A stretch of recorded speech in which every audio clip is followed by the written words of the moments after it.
Pleasure to meet all at last, and welcome back to films I should have talked about years ago. Because let's just say that things are only going to continue to get better and better from here on out. And now's the time that I go in to talk about a film that was centered off a very popular, classic arcade-style video game.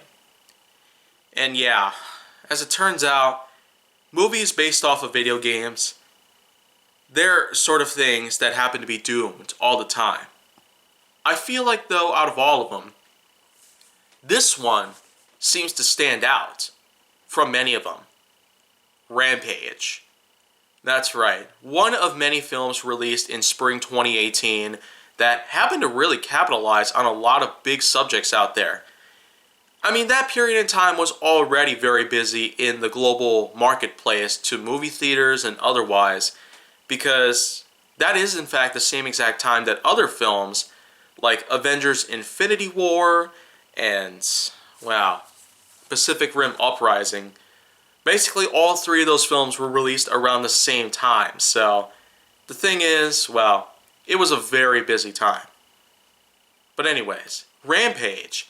Of all the different films out there that I happen to talk about that are centered off of video games, and I have seen some throughout my whole life, you'll be getting to know about them from my own perspective very soon.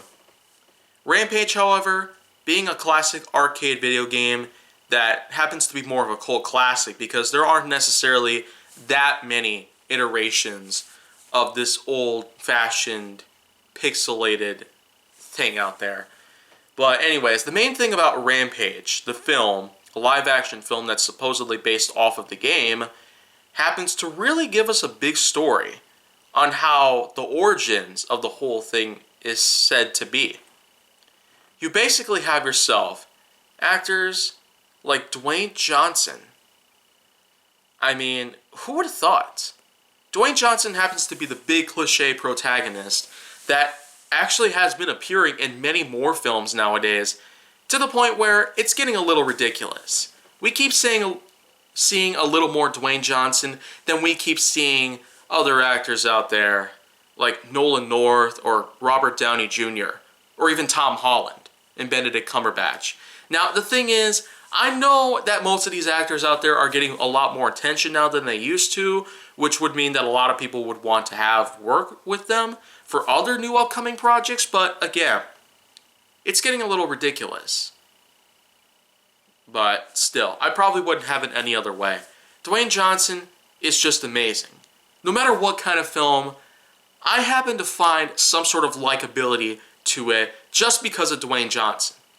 I'm dead serious about that. That's how big of a fan I am of Johnson's work, and I don't see any point to hold up on that.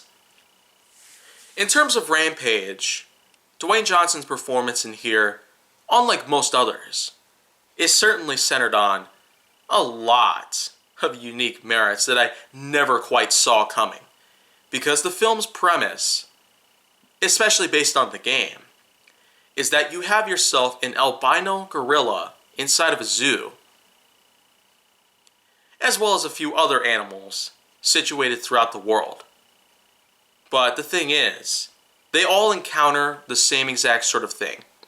They encounter some sort of mutagenic sort of thing out there that's almost like what's been around in the Ninja Turtles films. But unlike Ninja Turtles, this one here does something way worse. It doesn't just mutate them to the point where they become intelligent and they become gigantic in size, but it also makes them rather destructive. Very destructive. So, yeah, that's pretty much just how that whole entire thing goes down. But the thing is that the film's plot basically starts with the satellite being attacked by a mutated giant animal that appears out of nowhere from a lab in which they were attempting to work with some sort of thing out there.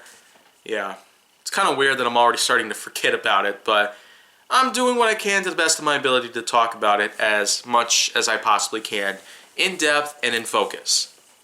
So the basic thing about it is that, well, this satellite ends up falling to pieces, and many pieces fall down to Earth in completely different locations. One piece of the satellite that happens to be covered in this sort of mutagenic ooze that mutates certain animals and the like into gigantic horrifying creatures, ends up landing in the same zoo that the albino gorilla is being kept in. So the gorilla, of course, gets a taste of this sort of thing out there and ends up starting to grow larger in size and also starts to lose the sort of, well, intelligence and memory that it had attained. So it gets to be pretty difficult to try to basically talk to some of its friends. Otherwise, well, there are other scenes in the film that highlight the different other creatures that happen to get affected by this ooze, including a wolf and a crocodile. Yeah. And let me tell you, the crocodile mutant is absolutely terrifying by any means. I know for a fact that it's very, very difficult for me to really get scared from most of this, but man, Rampage really gives us the horrifying aspect that we were totally not expecting. I mean, it's basically like most other PG-13 level horror films that you quite never expect to get as gory, violent, or as absolutely realistic with their graphic sort of things. But man, that freaking alligator is absolutely scary.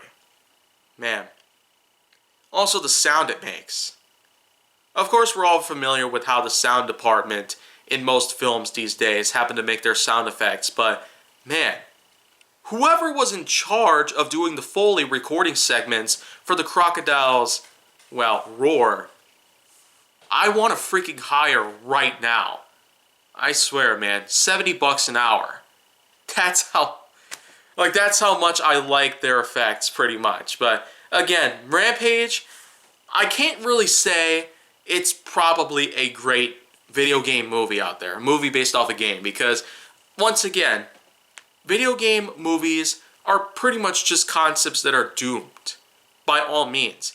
It's probably not coincidental that everybody out there who has tried to make a movie based off of a video game is pretty much not considered to be good by any means. And despite how some people might appreciate how well they do in the box office or by how many reviews they get on the positive side, it still stands to reason that no matter how hard most of us try, we can never seem to get a good video game movie. Well, apart from a couple that I've come to know about, which are actually movies that are like gigantic crossovers like Ready Player One. Maybe I'll talk about that some other time, but for Rampage, it's just an all-out brawl between three giant monsters, as well as some pretty interesting sort of things that happens with the human characters. You got some nice comedy, some drama, and some rather unexpected twists that take place between them all. And then, of course, we gotta love the ending. The part, of course, where the main antagonist gets eaten alive. Oh my gosh. Like, could this film get any more scary? I thought Eight-Legged Freaks was at the peak of its scariness back when I was a kid, but man, Rampage beats them by a nut punch. Oh man. Like, I still recommend that you go watch it. I don't even know at this point what else to say about it anymore. It's a silly little thing out there. A silly, scary thing out there. It's like getting a funny bone injury. It can be painful, but it can also be something to laugh about at the same time. But here it plays a little different. You got the scary stuff, the sweet stuff, the sour stuff, and at the very, well, tip of it, I guess you have all the funny stuff. Especially between the albino gorilla and Dwayne freaking Johnson. Man, I tell you, that is a nice thing that I had never expected to happen. You know what? I'm going to be a little generous this time. I'm giving Rampage a good score, by any means. Too good of a score, actually. So you know what? Let's go almost all the way. 8.9. Yeah. So, you know what? That's pretty much just what that's about. So overall, Rampage, if you can pretty much look past the fact that it's in fact a movie based off of a classic arcade video game way back in the 80s, then simply put, you can get so much enjoyment out of it based on its horror, its drama, its comedy, and all the other things that surround it. So, I wouldn't consider it the best Dwayne Johnson film when there's a ton of picks out there to choose from, but still, I'd consider giving it a watch.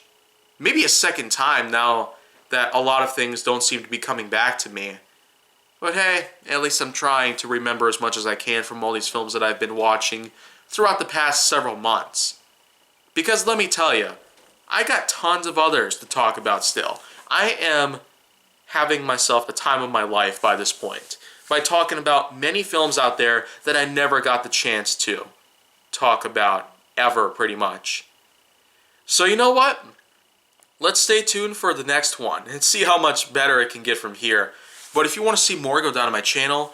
Make sure that you like, subscribe, comment, follow me on social media, and stay on the Hollywood side.